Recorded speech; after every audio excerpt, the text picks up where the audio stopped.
Dear students, now let's conclude with poultry design for intensive commercial system. So intensive commercial systems are highly sophisticated systems whereby any single parameters is being automatically controlled and there is no direct exchange between the external environment or climate and the internal ones. Okay, here we have a design of the whole system and we can observe a private road, private because only authorized personnel and stakeholders have access here. So the exit and entry point is the same and all the facilities used for the disinfection of vehicles and persons or visitors are posted or belts at the entry of the farm. So one important element we could not present here are signposts.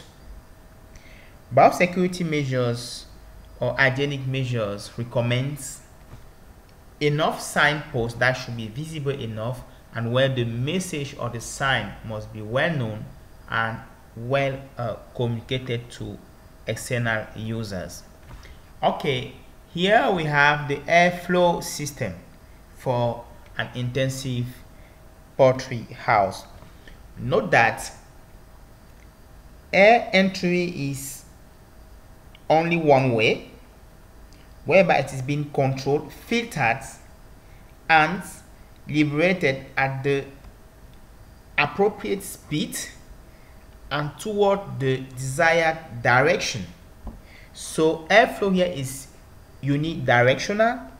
It enters, it flows to one direction and then exit through exhaust fans.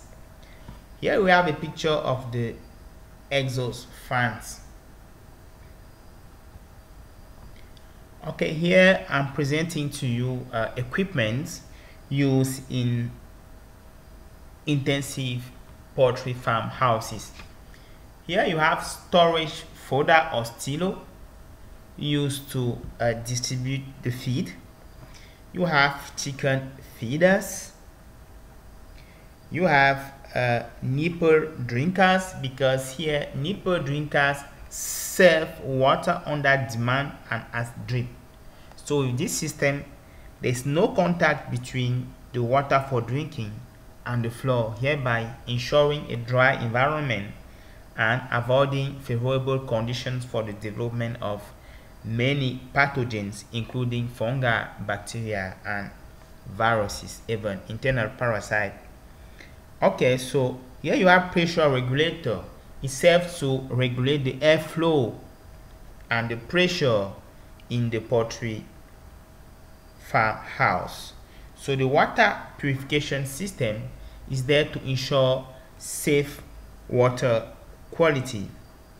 Alright, now there are other systems that help to control the internal environment and then to regulate it and bring it to normal when there is some deviation. So you have the exhaust fan, through which internal hot airflow charged with ammonia and other nocive gases are being sent out.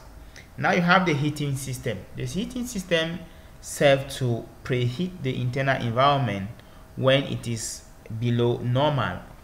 Then you have the cooling pad system that plays the opposite role. And now you have a control box that is there to automate and make sure internal conditions are done at the optimum. Now, how do the system work? So you have silo that serve and distribute the feed. So thanks to some pressures, the feed in the silo is being sent and distributed inside and in the feeders for animals to feed on. Now another system is used for the distribution of water that goes through a filtration system, and now is served at the level of the nipple drip system, whereby animals have water under commands. Okay, here you have the exhaust fan, and this side you have the intake. So you have the intake of the airflow from outside that is being filtered and then flows through one direction and then exit there. So dear students, I have hereby presented important details and information on the management of poultry farm houses, including small scale, semi-intensive and intensive poultry production system. So other details concerning dimension, measurements, disinfectant use, the modalities to use them are present in the document that you have online. So I just explained here the detail that really needed more explanations. So thank you for watching. I hope you like it and that I'll receive your feedback from the group chat.